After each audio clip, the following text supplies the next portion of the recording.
This year, we at NNC, and from what I know, most of the companies in our ecosystem had to quickly adapt and pivot their marketing, their sales, and even their business strategies to accommodate the challenges, but also the opportunities this year has brought us. We all learned a lot. We worked a lot. And since we are all human, we also struggled in balancing professional changes with personal and social changes. The one thing that the business community has done best this year is help. I've seen companies giving away anything from free advice to free solutions, software, infrastructure, training, and donations to both key areas like healthcare, but also to other businesses impacted by the pandemic.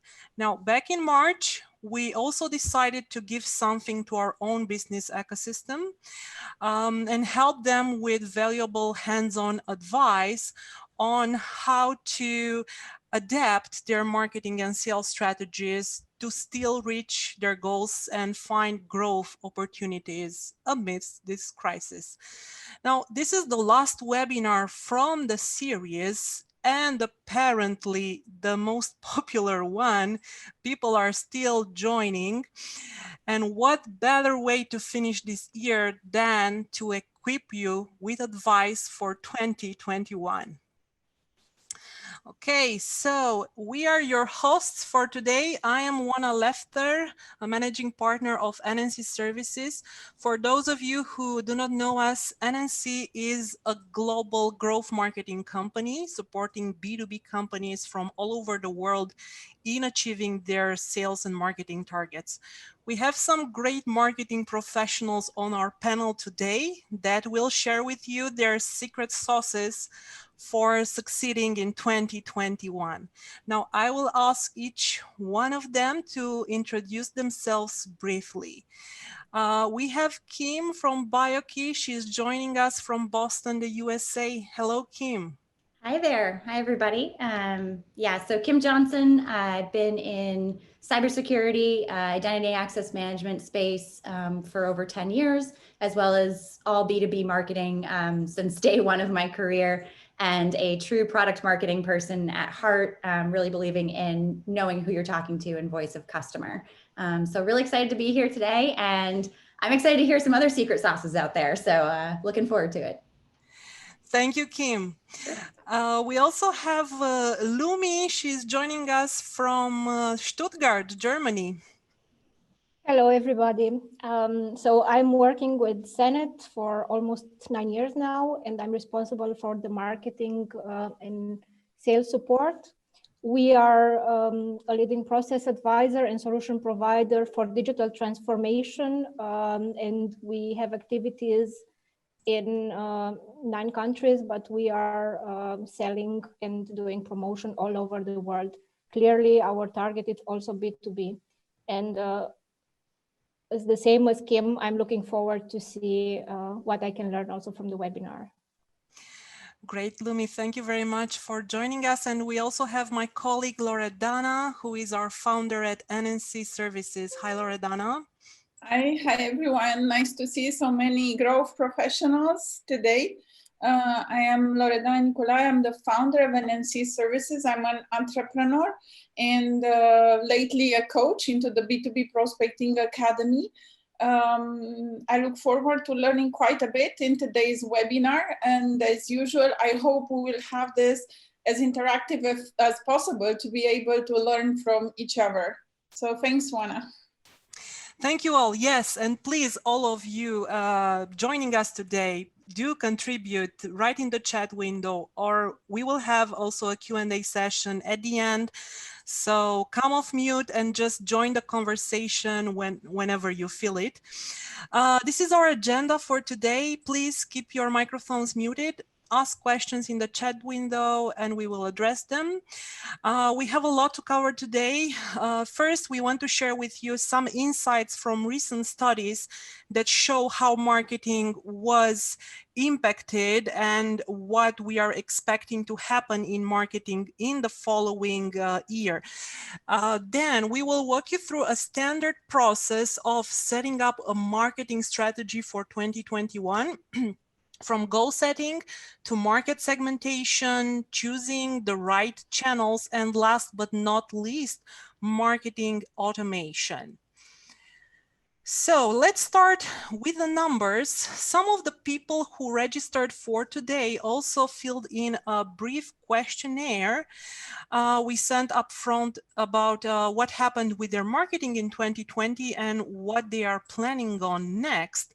So, and here are some of the results. For instance, the majority said that marketing in 2020 for them had to be agile, often adapted, but still generally on track. 3/4 said they discovered and implemented new digital strategies this year. I think we all did that. We were forced to. And the majority also mentioned their marketing budget either stayed the same or just briefly downsized. Other than that, the majority said that they only have their marketing plan and strategy for 2021 partially planned. So we are hoping that today's session will help you in bringing that to an end. Now, the three major areas for 2021 in marketing strategy the people mentioned were social media networking, content marketing, and search engine marketing. And the expected goals for their marketing strategy is to generate more leads, generate more website traffic, and increase their company and brand awareness. And I'm really happy that many of these things you mentioned really are on track with what we see from major research companies like Gartner or IDC. Okay, so there are some other figures I would like to share with you. This is fresh from the oven. Yesterday, Gartner had their own webinar announcing their top marketing predictions for 2021 and beyond. The main message they wanted to get across is that marketing is resetting. They made actually 6 major predictions. Some of them were really B2C-ish, so I will share with you the 3 that are more B2B oriented, since this is our focus for today. Number 1, and this relates to some other market studies that say it will take more than 4 years for the events industry to get to the level it was in 2019. And we all know that B2B events for many companies was a critical channel for marketing and sales alike. Therefore, they are predicting that the virtual events industry will continue to rise, and more than that, by 2023, 60% of companies that pivoted to virtual events will incorporate real-time or real space experiences into their virtual events. The takeaways for marketing managers and CMOs are that they should redeploy cost savings from physical events to enhance virtual events like the one we are joining right now, with elements from real life. This year, we actually had another webinar with our friends from Alice Immersive Lab about the role of VR and AR in marketing. You can find it on our YouTube channel, and it was just about that, how augmented reality and virtual reality will be adopted in both B2C and B2B marketing, especially in the events space. Okay, number 2. And although they mentioned it is for B2C brands, this is a major trend we saw for B2B buyers as well, and that is omni-channel behavior. What they say is that the changes in the buyer's behavior will pivot the channel-centric model of marketing and sales towards customer first, channel agnostic and integrated strategy. And we will get back to this idea later on when we'll talk about the channels. And the last one, and hear me out because this is major, they are predicting that by 2023, a quarter of organizations will amalgamate marketing, sales, and CX into a single function. Now, Gartner hasn't used this term yesterday, but to me, it sounds a lot like RevOps. There's a good chance that the term revenue operations, or RevOps for short, has crossed your path recently. If not, you have some interesting blogs on our blog about it. And it is just that, a single team streamlining all your company's efforts to focus on a shared goal of maximizing revenue instead of having siloed individual marketing, sales, and service departments focused on their own individual KPIs. There's another prediction model from Gartner called the Hype Cycle that highlights digital marketing technologies that have the capability to transform how marketers respond to changing conditions. Not surprisingly, and especially in the GDPR context, customer data ethics makes its first appearance on the Gartner Hype Cycle for digital marketing. Among the 21 marketing technologies, it is one of the 5 technologies that are of high importance to marketing leaders. The other 4 are real-time marketing, artificial intelligence for marketing, personalization engines, and location intelligence. And last but not least, there is the Gartner CMO Spend survey that shows how marketing budgets will be allocated across major resources in the following fiscal year. 80% of the respondents to the Gartner survey said that they had their budgets cut and reallocated, or they're expecting their funds to be reallocated for marketing technology. And as you can see, about 68% are expecting MarTech budgets to increase. Again, we will come to this later on, especially when we talk about the importance of adopting marketing automation solutions. Okay. There is a quote from George Marshall that says, "If you get the objectives right, a lieutenant can write the strategy." So the primary step in any planning process in marketing and in life in general is setting up goals. I will now pass the microphone to my colleague Loredana, who will tell us more about how to do that. How do we set our goals? Thanks, Juana. Amazing data. It's surprising where marketing goes for the next year. As usual, it all starts with objectives. And although we've been through a very unpredictable year for most of us, having an objective, even changing it and adapting into an agile manner your objectives and your tactics was very important, right? So there's once you know where you need to go, there's different paths of getting there, but it's easier if you know where you're going. I like to have a practical approach to goal setting. This is why we've developed a tool, which is a template in a spreadsheet where you can find some clear steps on setting your marketing goals for the next year, a reverse funnel analysis. So how can you get from a goal to actual KPIs that you can track? And also, what are some of the funnel conversion rates in different deal stages?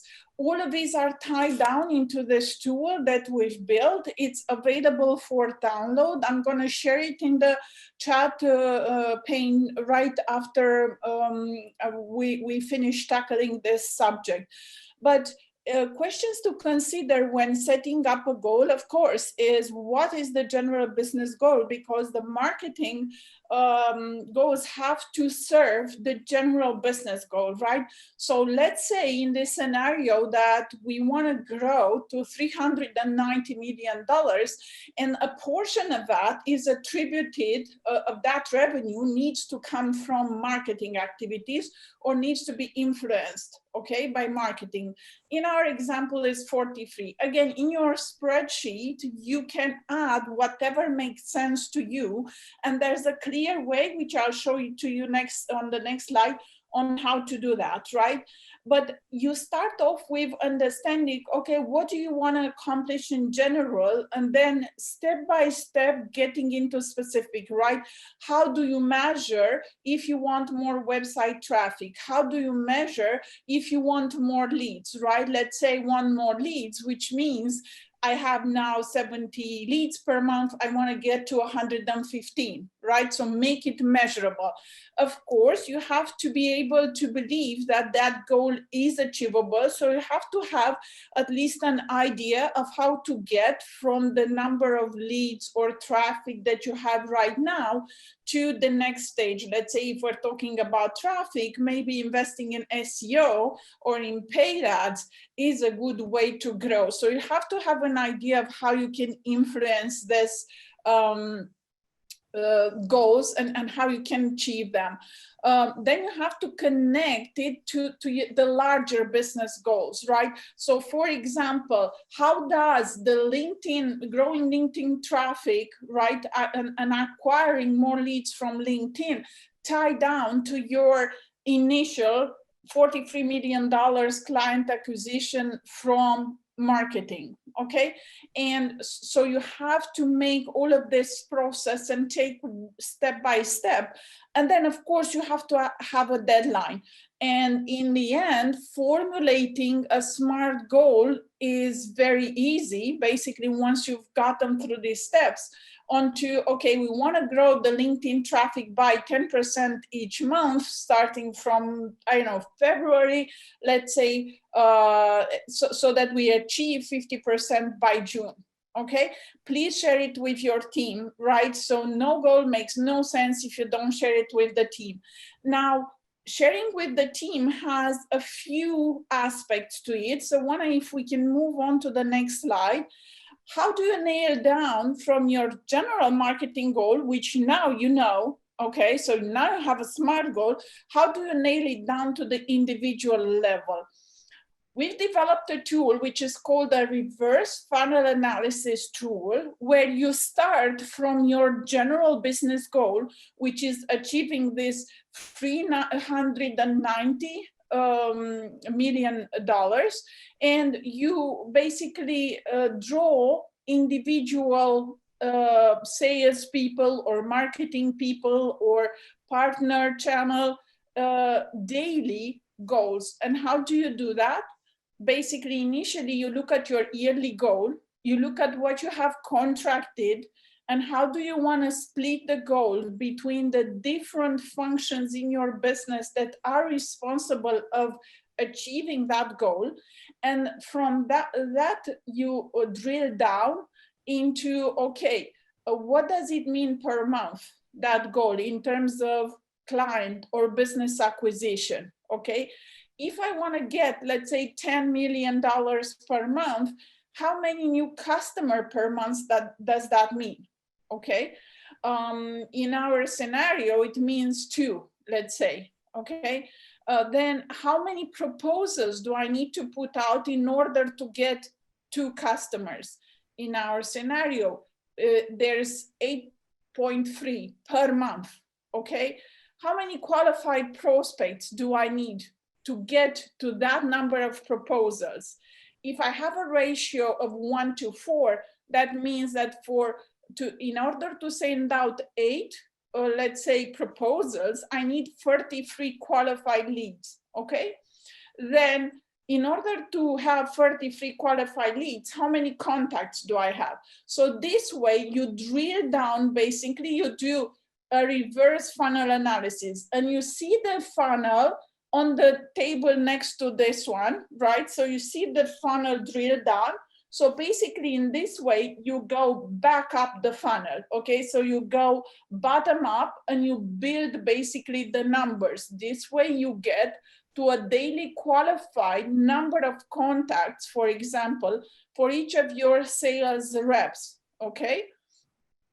Again, this is not I don't think this is the latest screenshot because there was another number there for the number of daily qualified contacts, but I think that the screenshot was something was misplaced. So I'm gonna send you the actual spreadsheet so that you can use it. If we can move on to the next slide.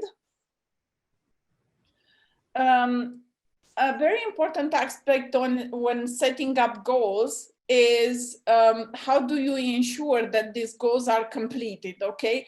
So not only do you have to have goals and you have to make it at individual level and at daily level, but how do you ensure that the goals are completed?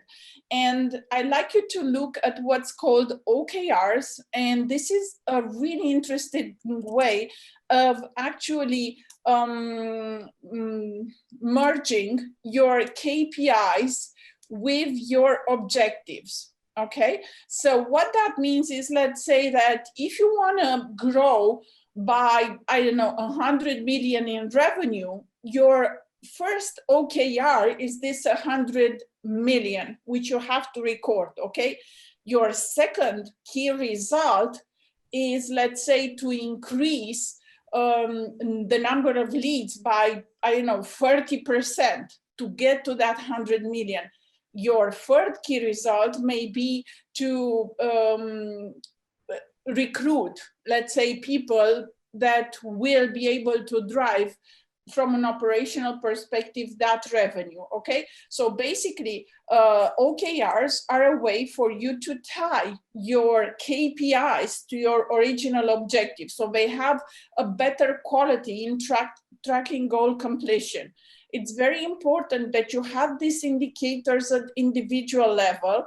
It's good that all the company and all the department, marketing or sales or customer facing knows the general goal, but each individual has to know their part in the play. So they have to be having daily goals.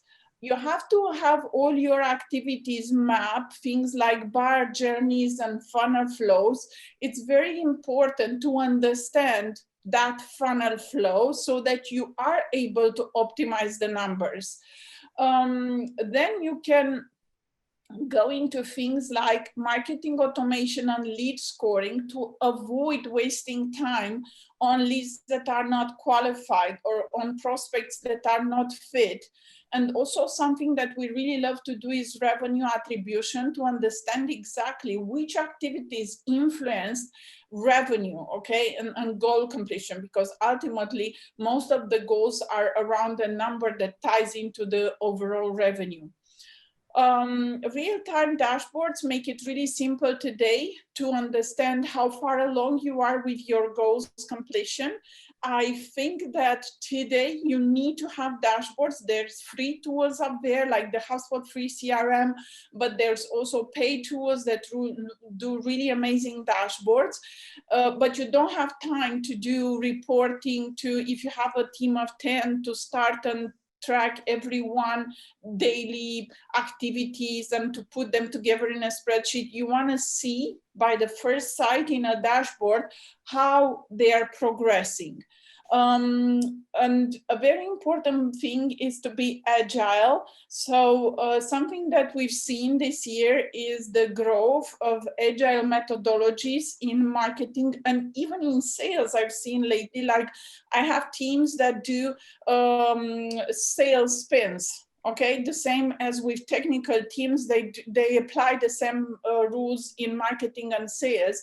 This is very important in order to ensure that agility, right? Because the times are changing and we need to very fast pivot from one opportunity to another on the market in order to accommodate what is happening, but still keep an eye on our goal. And all of these adjustments are done in a very organic flow in a way that ensures that you have the goal completion. If there's one thing that I like you to remember, first of all, is please involve all your team in both the goal setup as well as the individual KPIs, and absolutely track the daily performance. If you haven't tracked the daily performance, you are not going to be able to ensure goal completion for next year. And I've seen this hundreds of times. So do it at the individual level and do the goals at the daily level. So I hope that helps. Thank you. It does. Thank you very much, Loredana. If you have questions for Loredana, put them in the chat window and we will address them in the Q&A section at the end. Also, you will get, once again, you will get all the tools, you will get the recording for the webinar, and you will get the slides in the follow-up email after the session. Okay, once we have our goal set, the next step is to clearly define and understand your buyer's profile, or as we call it in marketese, a marketing persona. Kim will tell us more about why is it important to have them. So Kim, you have the virtual floor. Sure thing. So yeah, I think, you know, what Loredana just talked about, by the way, like, you have to measure what you do. If you don't measure what you do, you're just doing activities for the sake of doing stuff.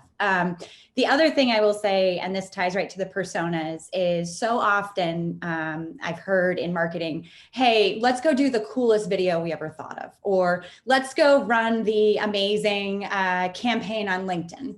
And if you ask somebody and say, okay, well, why would your person that you're targeting want to watch it?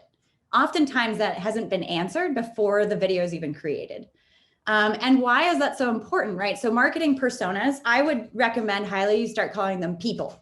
That will help you very quickly remember that there is a human on the other end of any B2B sale, engagement, or anything. A lot of times, especially in B2B, we lose sight of that, right? We think we're selling to Wells Fargo, or we're selling to Pfizer, right? And so instead, no, you're selling to Steve Smith, who for me, right, is my Chief Information Security Officer at Pfizer. And that's more important to understand. Now, why is it important before I go into what the persona is exactly this story. So if you look at the screen right now, this is a story outline that I use every day, even in personal situations. If you ever want to have, you know, a good conversation with a family member you want maybe to help you out for Christmas or something, you should try this. Try to resonate with people. So what I'm pointing out here is their Nirvana. So a lot of times when we do marketing stories, we say, it's a big challenge to get your marketing plans done. 2021 is going to be tough. Have you thought, though, about all the solutions that we provide? What you didn't do is say to them, hey, I know where you're at and I know what you're looking for is an amazing 2021 marketing plan that makes you the hero of your marketing department. But right now there's a challenge for that. You can't do that. And what happens is if you ever do this in person, if you've ever served a table waitressing or anything like that, you'll get the nod. If you go up to somebody and say, hey, you know, like you want to be the best marketer you've ever been, people are gonna be like, yes, I do, right? And so once you get that, once you have that Nirvana, world's your oyster. Any marketing plan, any campaign you're running, you're hitting on that Nirvana and then you're hitting on the flawed approaches and the measured results. You cannot get there unless you understand the person and what motivates them. So if you can go to the next slide. In terms of personas, the first word I'll use before I go into the process that I've tried, tested, et cetera, is patience.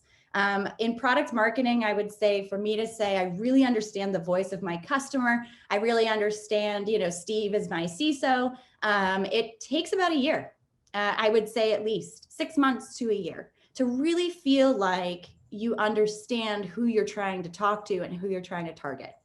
The other thing I will say is be creative and talk to people, remember? So like personas are not a card that we give to sales and say, hey, go target Steve. You should have talked to about 50 of those CISOs, right? They don't have to be your customers. So here's a great tool. This is a book by Adele, and she's This is the only book I will say that I found so far that not only tells you best practices, but actually tells you exactly how to do the process and implement it, which is pretty rare. Most of the time you read a book, it's like, hey, you should do X, Y, Z, but they never tell you how. And so this is an amazing book. It's a quick read, and half of it is building out what that profile is that you see there with the multiple tabs and the multiple aspects to a persona. So how do you do it?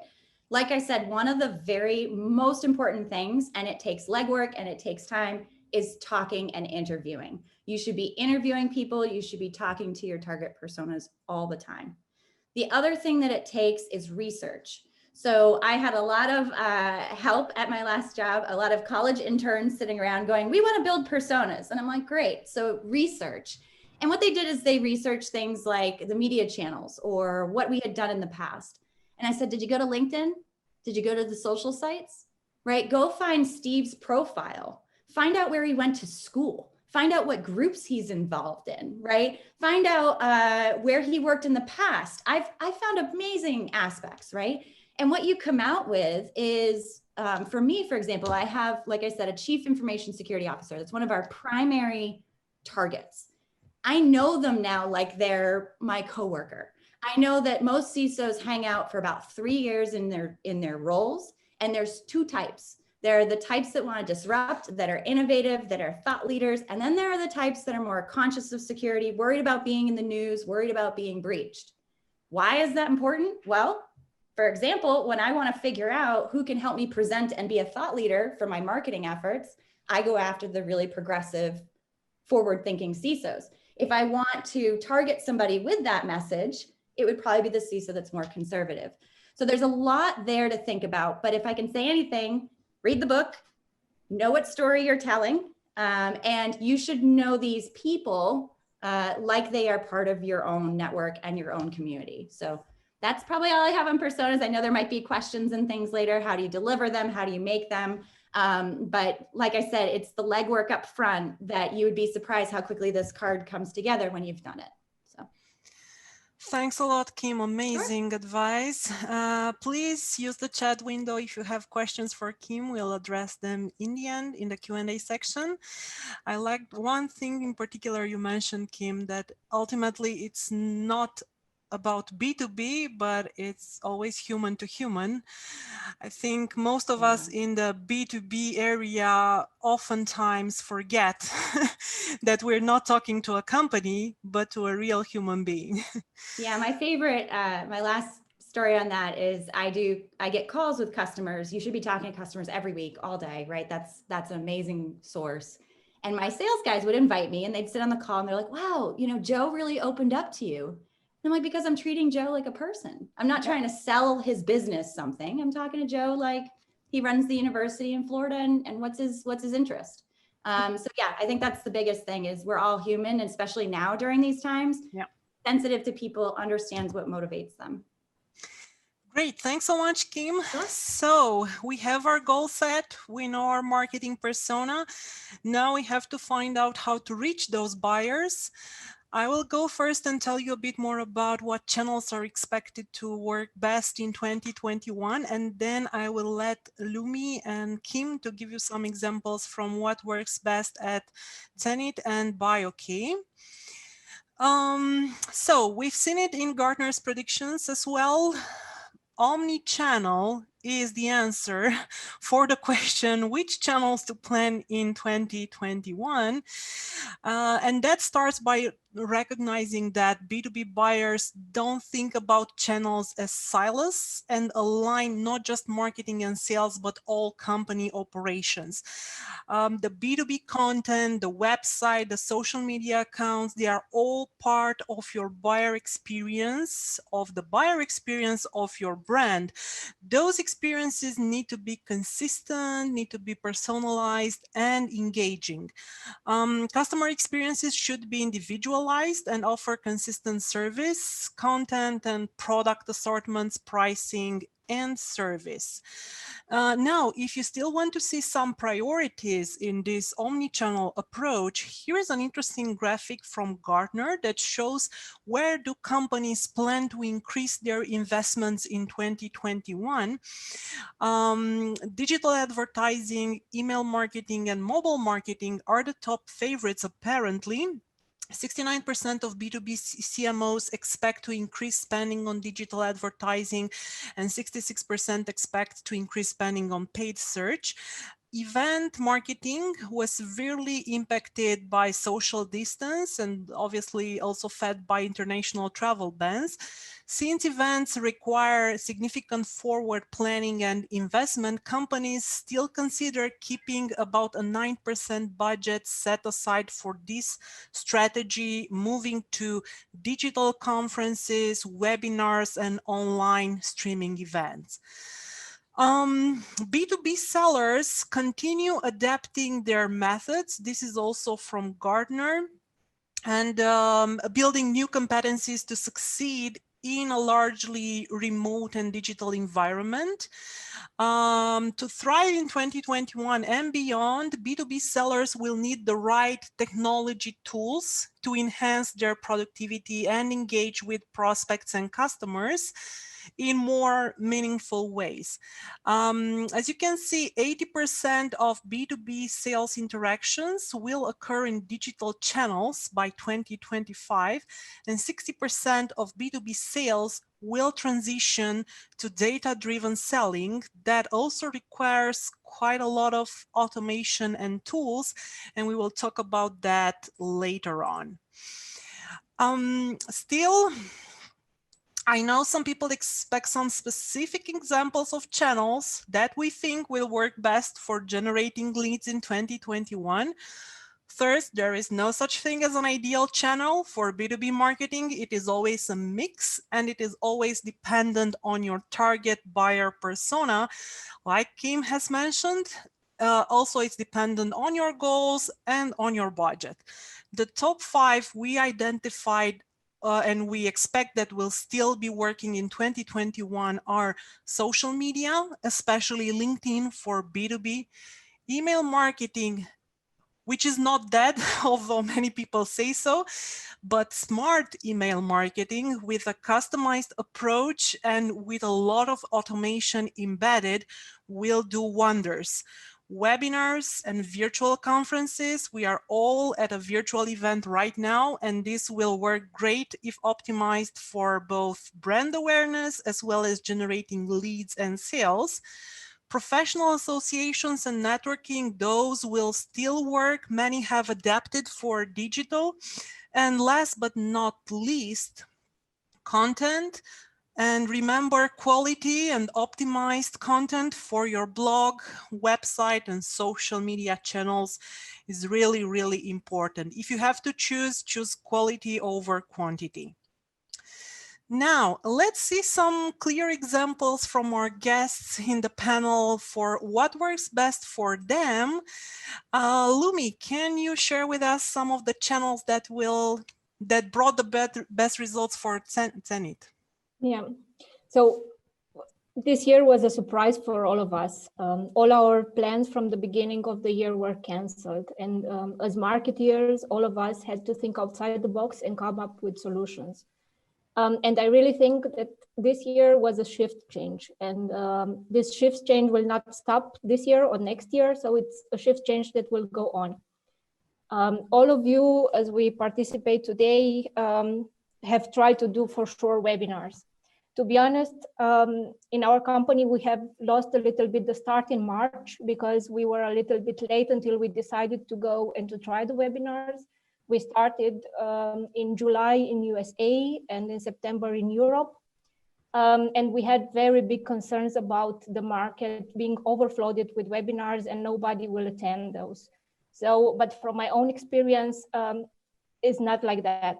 It depends clearly on the message that you have to bring valuable content, to have the right messages, as Kim said, for the right personas, and to have also this personal human touch. In our case, we have tried that to do it at the end with this interaction and not keeping it stiff, but really offer the possibility to talk with our experts. And it has, and it still is a very good resource for us to lead generation. I'm empathizing on the East because we are putting all the webinars recording on our webpage. And we are seeing also there is a big interest even afterwards. As you see in the screen, there is a form in front of the recording where we are getting like 2 new contacts per webinar, I think a week at this point. So this is really a good number. And also we are using the form to get some registration for our newsletter. One thing that we have tried with the webinars that was very interesting for us as an international company, we have tried to use Microsoft Azure in order to offer the webinars in different languages. It's very hard to offer for us being in Germany, from German-speaking people, webinars for US or for other countries. But if you use this tool, it gives you the possibility to select the language and even the accent that you want to use. If you want to use an accent like in Bayern or an accent like in Berlin and so on. The resonance was very good. If you don't know there is a robot behind, then you don't have any sense that it's something else and not a human. We have tried that for English, and we have tried that also for Chinese, and we are very surprised about the results. Also, Juana mentioned the LinkedIn promotion. We get normally a lot of contacts from trade shows. This year was not possible. And it's very hard to use mailing and the same database in order to generate new leads and to build the pipeline. So this is why we have decided to start some advertising. We started with LinkedIn, Facebook, and after that with Twitter. But after a short while, we have realized that LinkedIn is the right channel for us. We have tried promoted ads, and we have tried also in emails. And we have the best results in with emails, but also the ads were relevant. Microsoft reported for the last quarter, so for Q3, that LinkedIn has been very well used and it has increased the usage. They saw the social network having a record level of engagement. They are talking about up to 31% increase. This is a huge number. Just to give you an overview about what is possible, we have defined the relevant groups in LinkedIn, and as also Kim said, we have used also the persona to make sure that we are targeting the right people in these groups, and there were even people that we didn't know that they exist. The same we have done with companies. You can define a list of companies that are relevant for you, and you can promote that to that companies and to the right persona in the company. And also you can import a list with contacts that maybe you don't have the email address, or you have the email address, but their email is saturated with other invitation. So you can use LinkedIn in order to promote your offer or your product. And also another thing that LinkedIn is offering is the retargeting. This is also a new and good thing. And all in one, after considering the different promotion, I think we have, after the analyze, we realized that we spent like €2 for a new contact in 2020, that this is an amazing deal. Another thing that we have tried this year is different platform. Most of the people do think that the influencers are just for B2C, but this is not correct. These uncertain times provide a compelling opportunity to reinvent influencers in B2B marketing mix and to be creative. More than 90% of the buyers steer clear away from the marketing messages, and they prefer credible sources. Working with different platforms to influence the buyer is very important because you have a wider reach. They really have good database and they have the right people subscribe to their newsletter. And also they have more credibility than a company own email or own accounts in social media. And the buyers are more open to accept the messages that they are coming from a neutral and respected source. As you have seen maybe in this Excel, we have tried this year a lot of platforms. Some of them had good numbers. So the number of leads or the number of contacts was relevant. Some of them were not as expected, but still all the contacts and all the leads that we have generated were of high quality. And to be honest, I think this is a really important thing that we have to do this in the future. And it's not one-time thing. So you have to define the platform that could work for you and start a collaboration that is not just for one email blast or just for one LinkedIn campaign, but to work with these influencers in B2B and keep collaborating with them in order to bring the brand for yourself and to address their database. Okay, thank you very much, Lumi. Everyone, if you have questions for Lumi, put them in the chat window. Kim, how about you? What is working for BioKey? Sure. I can also talk about what's not working if anyone wants to hear that too. No, so just so everybody knows too, I started in BioKey in August of this year. So I am one of those people that switched and took over marketing in the middle of this world that we're in. And so a couple things I wanted to highlight. One of the first is actually customers. So customers. If you are not marketing to and talking to your customers during these times, that's a huge missed opportunity, because as hard as it is to generate net new leads and net new opportunities, your customer base is obviously something you need to retain, right? Most companies switch their corporate goals to be a lot about retention this year. And then one of the most successful things we did was a fireside chat, so as we call them affectionately. But essentially our executives, we did a registration ahead of time, submit the questions you've always wanted to ask, and then design the content based on the questions you received. Obviously with some other things we wanted to highlight. It was one of the most interactive sessions. And the nice thing is, even if you're having a challenge generating net new revenue, you can generate upsell, cross-sell opportunities. So that was a huge win for us, and wasn't any more of a lift, I would say, than a webinar typically would be. The other thing we did that was successful is a virtual event. One thing I will caution people, and you probably have caught on to this, is there's a varying degree of what you get with these virtual events and what's promised to you. So I've talked to a major technology provider. I will not say their name on this call, but they wanted $90,000 for a web page with no list, no session, and no participation or sponsorship. Right? I had an event that I paid a little over $5,000. We got the full list. We had a website. We have booth analytics. And there was a networking platform where my sales guys had live demos with 2 major opportunities. So you have to watch the ROI on these things. You have to measure the results on these things, because that event will pay for itself in a deal.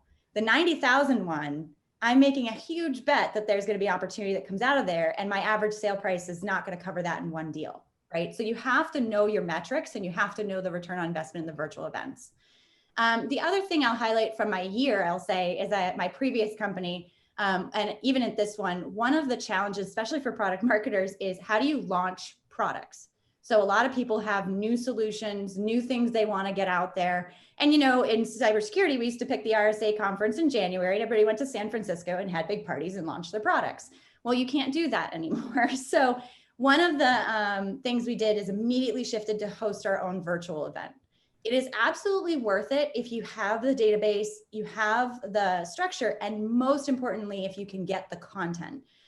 So, right, if you're going to do any of these events, you have to make it worthwhile. And I think, Lumi, you made an excellent point. It's the outside voices, it's the customer voices that people want to hear, not the vendor necessarily talking about themselves.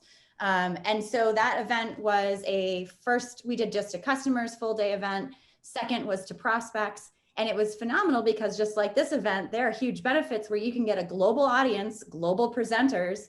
They don't have to travel, not a lot of overhead, and you get a lot of benefit.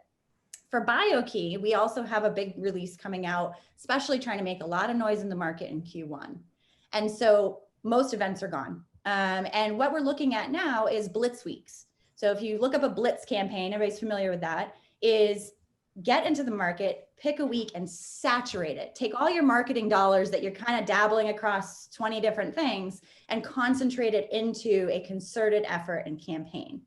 The one thing I'll say about that is to be successful, you do need, again, the content, right? I'm gonna be a broken record, content, content, content. That's what it takes. And then the other thing I would say to highlight is patience and the long play. So I think where we used to be like, all right, even if all our campaigns are going well or not, we have an event, we're gonna have 500 leads, right? That's a quarter of our pipeline that we need to generate. And that was good. We had these big pinpoint kind of markers through quarters throughout the year that gave us lead gen. That's not the case. So now it's the long play. And what do I mean by that? So for example, right now we're designing a custom survey. That custom survey with that vendor will give us a custom survey, an ebook, and 3 blog posts. That then turns into a massive amount of content for my Blitz week, right? So it's no longer like the quick win. The webinars work, the events work, but it's these very strategic efforts to just build up a lot of content and recognition in the market that way. So those are probably my highlights. You know, 1,000 other things I could tell you. Like I said, if anybody wants to hear later on what didn't work, we can talk about that. Thanks, Kim. Very, very Sure. interesting. Yeah. Okay, so this is our last section. We can't stress enough the importance of marketing automation for the future. It was already on the rise before the pandemic and its adoption accelerated. Here are some of the statistics. Apparently 75% of all companies use some sort of marketing automation, some more advanced, some, you know, just at the beginning. 63% will be increasing their marketing automation budgets. And as we saw with Gartner, and it's the figure here at the end, 68% of CMOs expect their MarTech budget to increase. Also, in terms of the benefits, the majority of marketers saw positive ROI within a year from implementing a marketing automation solution. 80% reported an increase in leads, 77% reported an increase in conversions due to automation, about 20% automated lead nurturing converts of customers to sales, and also 20% saw an increase in productivity. But let's see some clear examples about how some marketing automation solutions work for our guests. Lumi, how about HubSpot? How is that working for CENIT? Glad to talk about this because it's my favorite tool. I think it's very flexible and very modular, and my colleagues know that I'm always saying that the only limit for using HubSpot is the limit of your own imagination. And I truly believe in that. We are using HubSpot, first of all, to build an overview about the different campaigns. What you see here also as some print screens is how we use HubSpot to understand better the results and to analyze the marketing activities. You can see the information and you get the information of how many person you have touched with your marketing campaigns. You can see also how many new leads you have generated with the campaigns or how many new contacts you have generated to the campaigns, and it can go until to understand your marketing return of investment.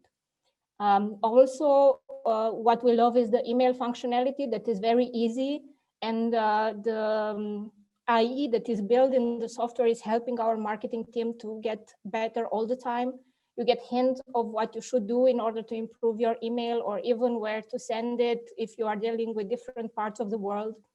The tracking functionality is one of my favorite because you can really build in a campaign everything that you are doing, build tracking functionalities for the social media posts and also for the different mails that maybe you send out with different partners or with different influencers.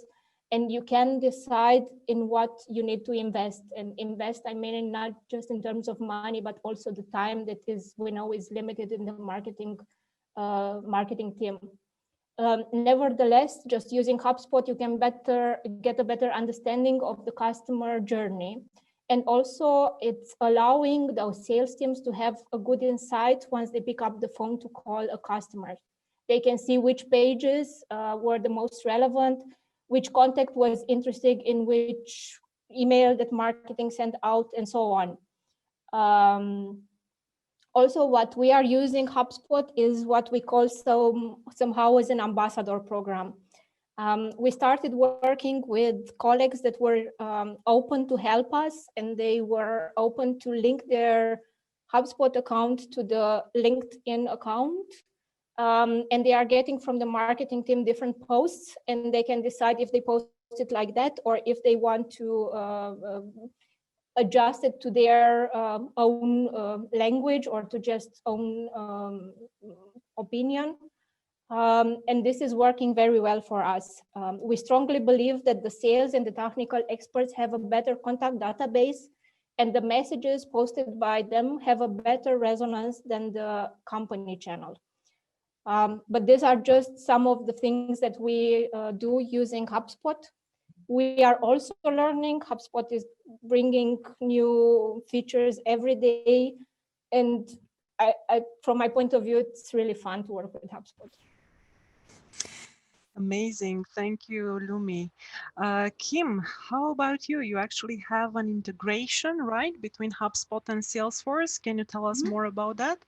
Yeah, sure. So a big motivation for me, right, when I started at BioKey was getting sales in Salesforce and marketing in HubSpot. Reason being, in Salesforce, there's a lot of funnel and opportunity workflows and deal progression. So that's when you get into 10, 20x percentage to close, right? And so for us, that was really our source of truth in our database for sales. What's that allowed us to do? So in HubSpot, I'll keep this brief because I know we're close to time, but the main thing we just did actually is right now we're nurturing over 90% of our database with custom workflows. And not only that, but custom workflows that then produce alternate automated actions to eventually drive to MQL. And the nice thing is because HubSpot and Salesforce integrates, all of my campaigns, all of my measurements, that dashboard you talked about is in Salesforce to be able to tell me exactly what opportunities the sales guys are working. That's super critical because if you as a marketer only go to MQL and you're not diagnosing the rest of the funnel, as Loredana made a great point, then you really aren't helping diagnose how to get that customer through the customer journey. So this has really helped us with visibility. It's helped us with measurement and gotten the sales guys a little out of the marketing business, if you know what I mean. So that was very helpful. But this is a great best in practice. These solutions work tremendously well together. And it just supports the entire process end to end. So, thanks, Kim, and we encourage you all to test. You know, if you don't have a marketing automation solution, just test it. There are a lot who have free trials or just free. So test it and you will see it does wonders. So this is it, everyone. Remember, the best flow is set up goals, define your buyer persona, identify the best channels to reach out, and automate. It's been a challenging year for us all. We all learned and adapted. Let's make sure we learn our lessons from 2020, and I'm sure we are all ready for an amazing 2021. We are now at the Q&A section, and we will stay after hours for everybody who wants to talk even more. So first, we'll take some questions from the audience. We also have some we received in advance. And there are already some that were mentioned here. I think there is one from Eugen Loredana. I think that's for you. Do you have some best practices for lead scoring? Yeah, so we do have some best practices for lead scoring in the tool that I mentioned, and actually displayed even like, let's say, hypothetical lead scoring, but it's very particular to your company. So what we do, for example, we take the data from a CRM and we measure on each stage what is the transformation rate from one deal stage or from one lead stage to another. And based on that, we look, let's say, First of all, where are the opportunities? So for example, if you have too many contacts, but then too few leads, there's an opportunity there to optimize the transformation, the conversion from contacts to leads, right? So we look at alternatives to that. The second thing which we do the customer fit matrix. So we work together to understand what is a good fit. How do you qualify the lead to make it a good lead? And based on your customer fit matrix, we actually translate that into lead scoring. For example, let's say your customer is from a specific industry, right? You're targeting a specific industry or customer side. They receive a bigger score, or based on one of their actions. So you want to put more percentage, let's say if they register to your webinar, okay? Or if they book a one-on-one meeting, right? And that becomes sort of your lead scoring process. So it's going first to identifying what are the current opportunities in your current process, how can you optimize it, then take the customer fit matrix and translate it. But again, there's plenty. If you reach out to me, I'd be happy to show you a few of how we work this.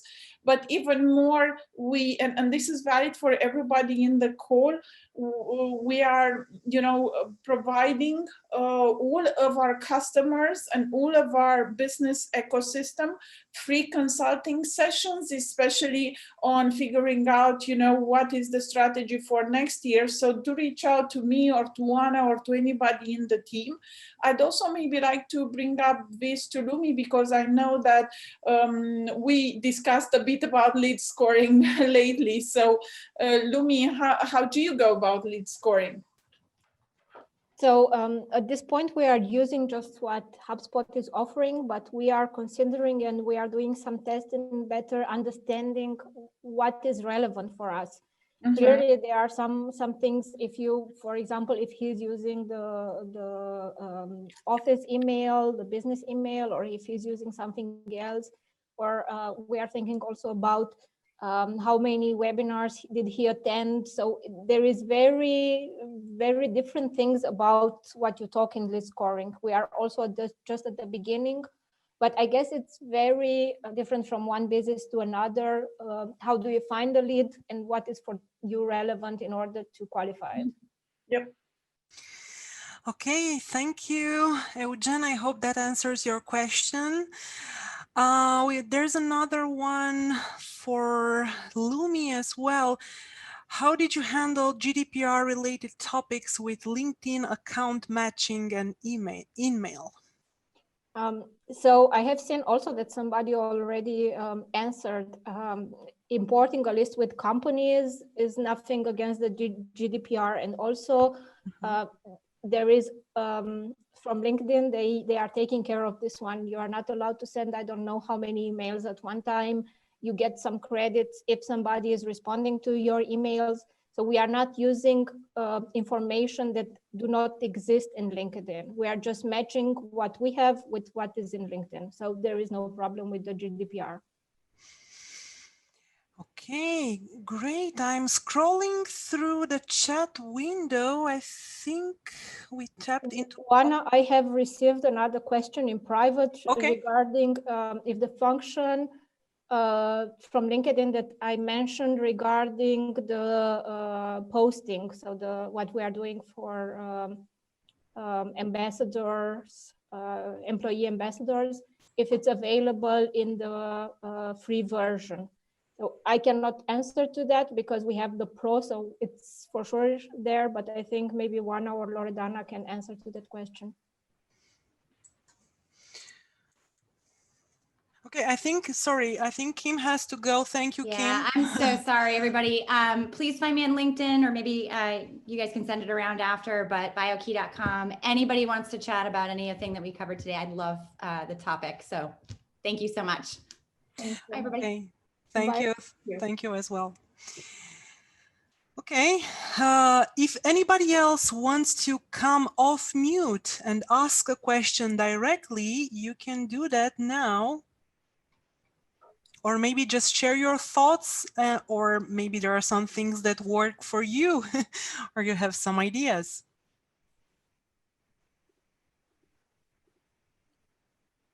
No? Okay. So if we're all set and nobody else has questions, then get in touch with us. Yeah, actually, yeah. Sorry, excuse me. Hi, Razvan. Yes. This is Razvan. I actually had a question. You mentioned in the beginning that augmented reality was one of the technology used during this period to address customers, to bring your products or services in front of your audience. And I was wondering if you have any use cases, any examples, any case studies regarding companies that did that, and what was their success rate, or how did they implement it? Yes, Razvan, thank you for your question. So like I mentioned, we actually had an entire webinar on that. It is on our YouTube channel. It is the one we had with Alice Immersive Lab. They're actually specialized in AR and VR. I will send the link to you later on by email, Razvan. You'll get a lot of information. There are actually some case studies that were mentioned by them there. But other than that, even the guys from Alice, they mentioned that this is still at the beginning. They expect to see a trend in, implementing AR and VR specifically in virtual events. Actually, the guys at Alice are working on something just for that, and they're starting to integrate it with some event platforms. So this is still a bit at the beginning, but as you saw from Gartner as well, it is expected to rise. People are building tools, they are, doing pilots and so on. So we expect to see that thriving later on in the future. But I will share with you the link for that webinar because it has some really good examples and case studies. Okay, great, thank you. Okay, thank you, Razvan. Okay, so for everybody who joined late, the recording will be available. You will all get an email from us with a recording, the slides, and all the tools that were mentioned here. Other than that, Oana Lefter, Loredana Niculae on LinkedIn, send us a message there, and we will be happy to get in touch with you. Okay, thank you very much, everyone. It was great to have you here. And have a good end of the year and enjoy the holidays with your family. We all need some Zen time after 2020. Thank you all.